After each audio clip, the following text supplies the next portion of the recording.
применить. То, что вы говорите, вы сегодня нам покажете, вообще никто не делает. Я решил сыграть полет шмеля меньше, чем за минуту.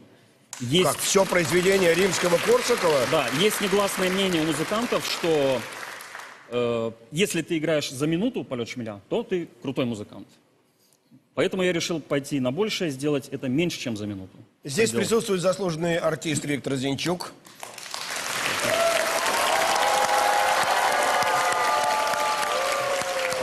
Замечательный исполнитель, замечательный гитарист, замечательный импровизатор, композитор.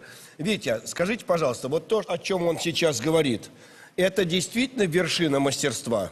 Ну, это весомо. Дело в том, что есть разные интерпретации этого произведения. И, естественно, разные технические особенности каждого музыкального инструмента. Скажите, пожалуйста, вот это достижение, о котором идет речь, достойно того, чтобы быть записано в Книгу рекордов России? Да?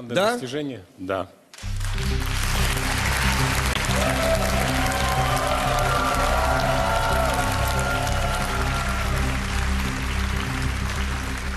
Прежде чем вы начнете исполнять то, о чем сказано, я хочу напомнить вам две вещи. Вещь первая.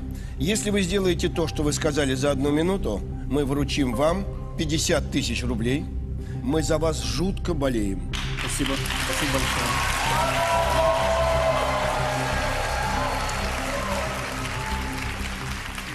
Вы начнете по моей команде. Начнет работать секундомер, тоже по моей команде. У вас есть ровно 1 минута.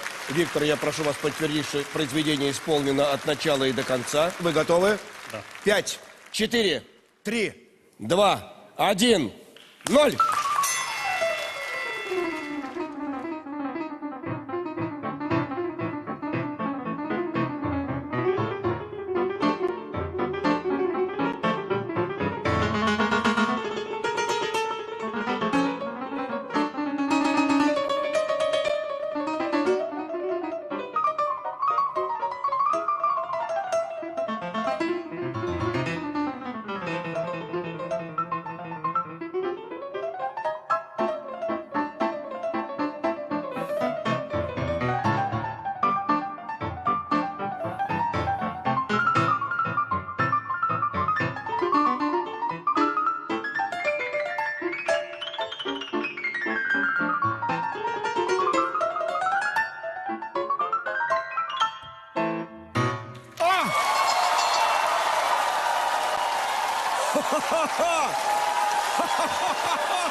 Взгляните на секундомер. 54 секунды.